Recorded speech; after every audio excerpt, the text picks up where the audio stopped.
let's go to the next speaker. Rebecca is going to be our star, our lovely Genevieve Nnaji. Yeah. Wonderful, beautiful, sophisticated, classy. Oh yes. Lady Genevieve Nnaji. Ladies and gentlemen, I am so proud of this lady. She is a beautiful, beautiful lady. She has come a long way. Veteran in the industry. I mean, acting since she was 16 years old. And she has earned everything she has come in contact with. I'm telling you, this lady is a true testimony for those of you out there looking to make it in the industry. She's so confident. She has never changed who she was. From the first time you met her till now, Genevieve looks fantastic. Money makes her beautiful, but has not changed her personality or the type of person that she was. She's still quiet till today. You know, the press doesn't know anything about her love life, her personal life. She keeps her personal life private. She keeps her own life private, and she only puts out there what needs to be known and things that she unfortunately cannot cover, which I'm very happy that this is one of them.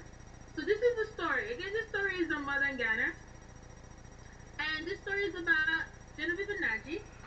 And it says, Nollywood actress Genevieve Nnaji, who has just signed a multi-million naira deal with telecom giant Etisalat. The actress is given a 100 million naira for this deal. Sweet mother of one, sighted base beside the water at night, enjoying the goodness of her 100 million Etisalat deal. She looks happy and cheerful. She does, ladies and gentlemen. Okay, so Genevieve is in this picture. You see her in a yacht, holding the steering wheel to a yacht. She's very comfortable, looks gorgeous. Now, one of the excellent aspects of what this lady has accomplished is the fact that she has been able to put in place the ability for other actors to set themselves up as a brand. Now, 100 million naira may seem like it's not a lot, but it's actually more than $1 million. 100 million naira. So this is something that is happening in Nigeria, ladies and gentlemen. Etisalat is not in the United States. Etisalat is a phone company, a cell phone company in Nigeria.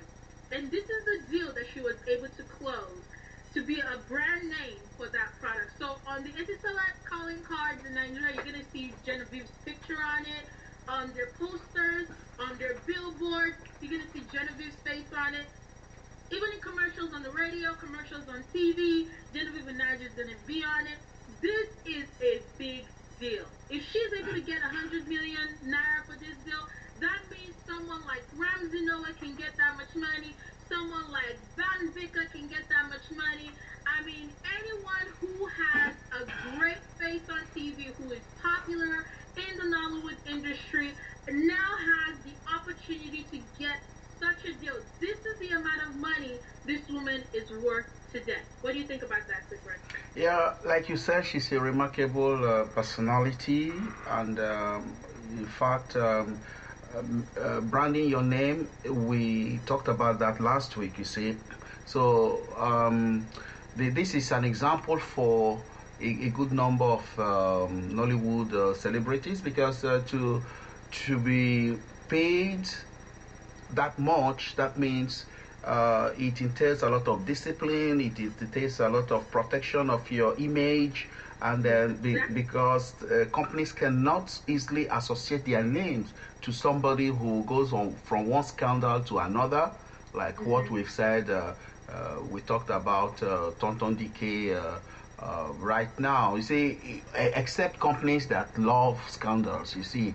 But I think branding your name like Genevieve Nnaji has just done, and then won this contract, we are very proud of her. I'm very proud of her.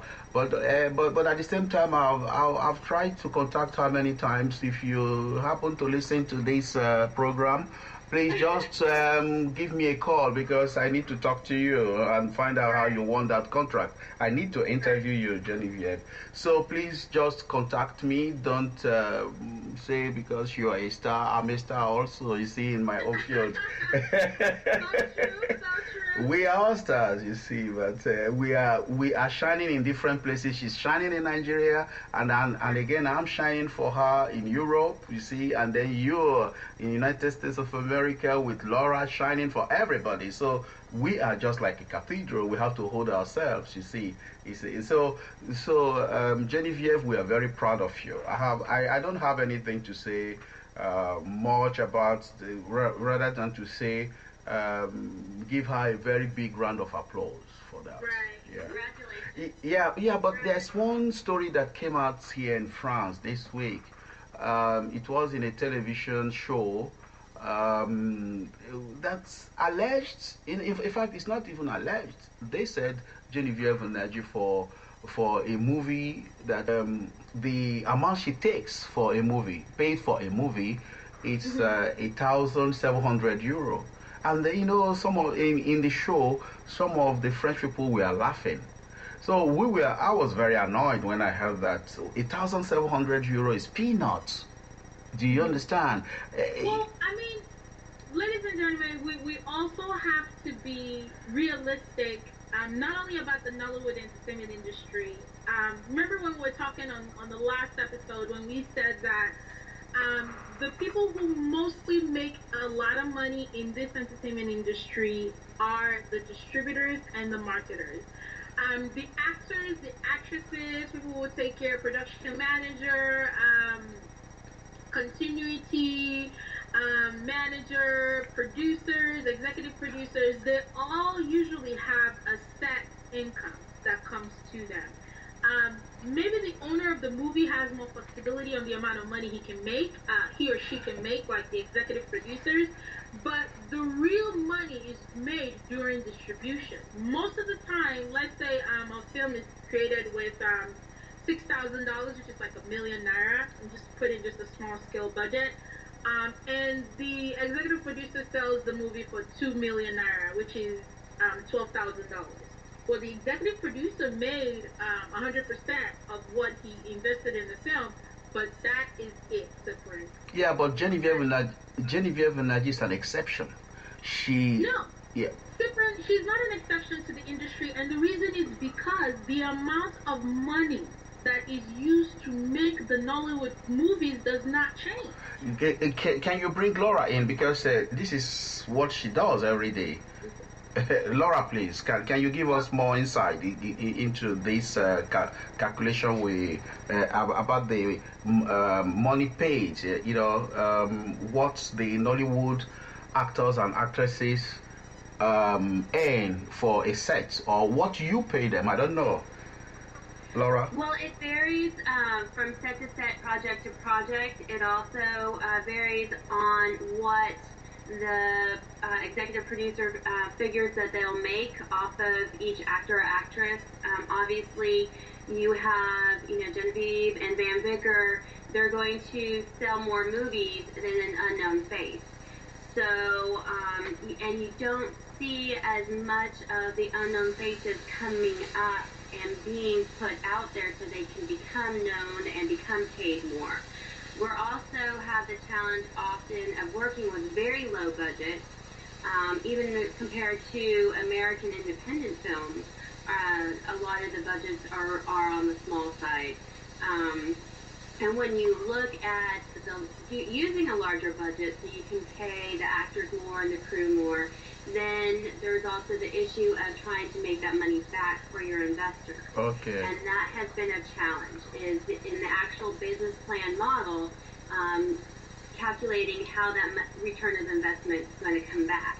And because most of it is being made by the distributors and marketers, and so it is a concern for the executive producers and investors on what size of a budget they're able to do based on what they can get back. Now, if you should hire Genevieve Nnaji or Van Vicker, how much would you offer them?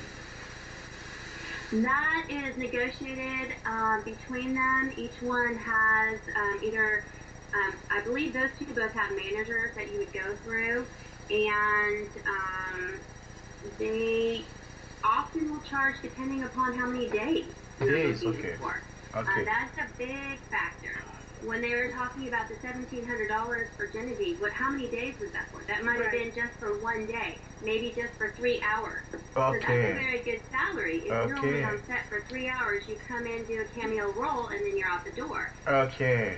So people don't always look at, how much time they're putting in to earn that money.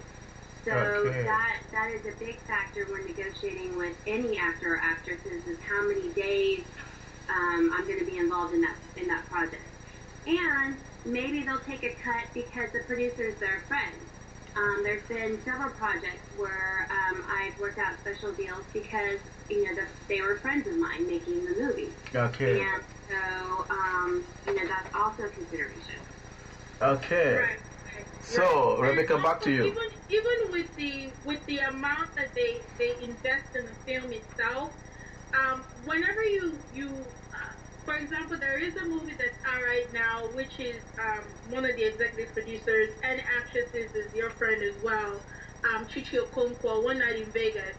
That movie is considered an independent film in the United States, but it's still, as far as the amount of money that was put into that project, it was extremely low to a Hollywood independent film project compared to a Nollywood movie.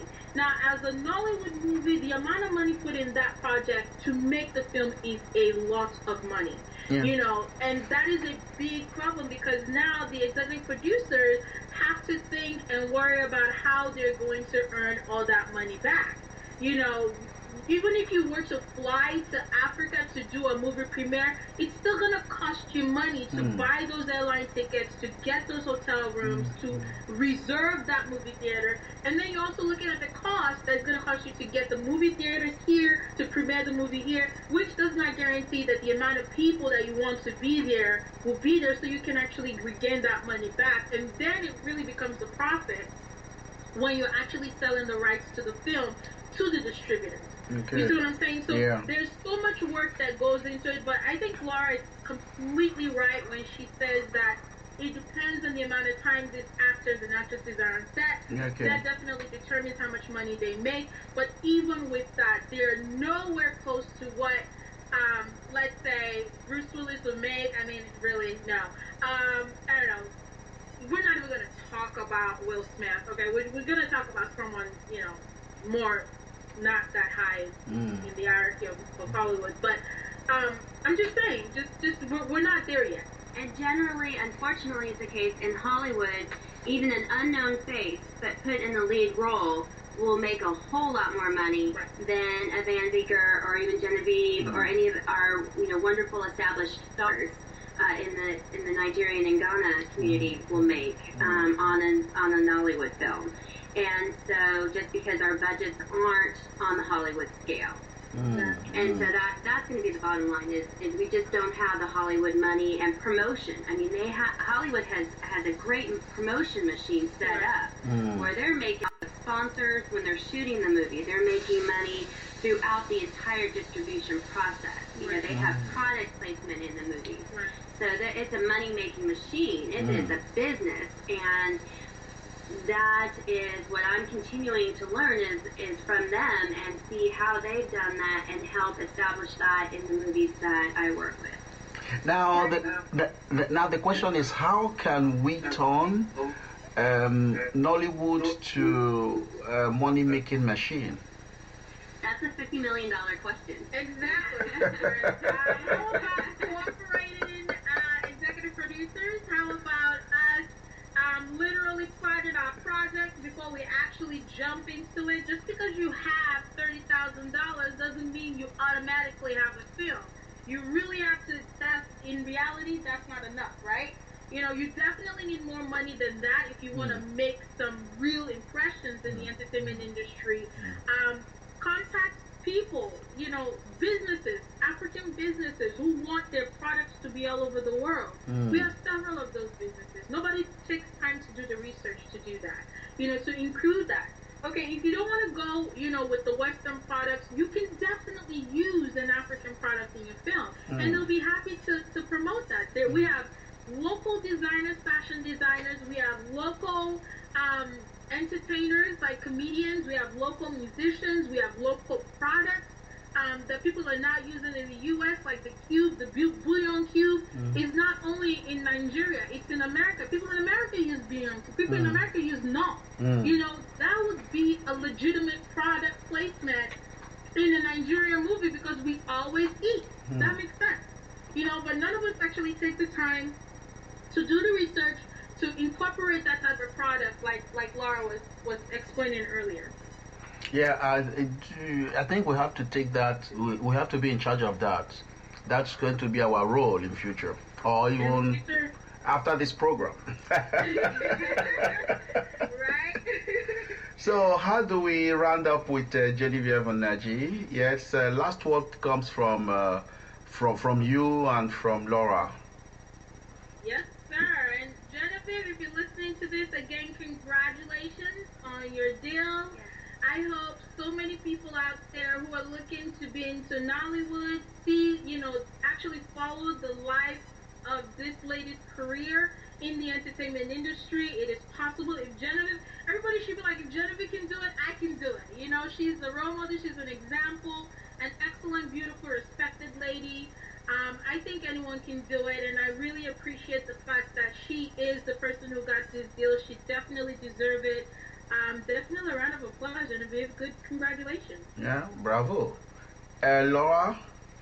I think it's congratulations to you, and that it's fabulous that you're able to get that, fabulous that you're able to promote the calling card, and that's going to be doing your movies a great favor because it's also going to be promoting your movies as well. Because every time your face is out there being promoted, then everything else associated with you can get promoted along with it. So, kudos and congratulations. You've been listening to Nollywood Spotlight on Nollywood Radio France. And today on this show is my colleague Rebecca Monyei, all the way from Houston, Texas. 8,000 kilometers that separates us. I'm in Chartres, France, 100 kilometers away from Paris. Thank you very much, Laura, for being on the show. And thank you for having me. Yeah, and you have to finish up. It's your show, Rebecca. So you round up. Yeah. It's our show, sir, friends. That's right. And ladies and gentlemen, you will be seeing pictures of everything we've discussed today. It's going to be on nollywoodsspotlight.blogspot.com. Again, our website is nollywoodsspotlight.blogspot.com. And if you have not visited this website yet, please make sure you spend some time. We have some excellent programs for you for the next upcoming week. You want to go to nollywoodradiofrance.com. The website again is Nollywood Radio France. You definitely want to visit as often as you can. There's some awesome pictures on there, some new stuff coming up. I'm going to have an article about someone we interviewed last week. His name is A.B. Salou. You want to see what this guy is all about. He's working on an excellent movie called Bloodline. Great interview. It was fun talking with him. Thank you very much. He's a great guy. Yeah, A.B. Salou, yeah. Now, thank you very much, and thanks for listening. Bye.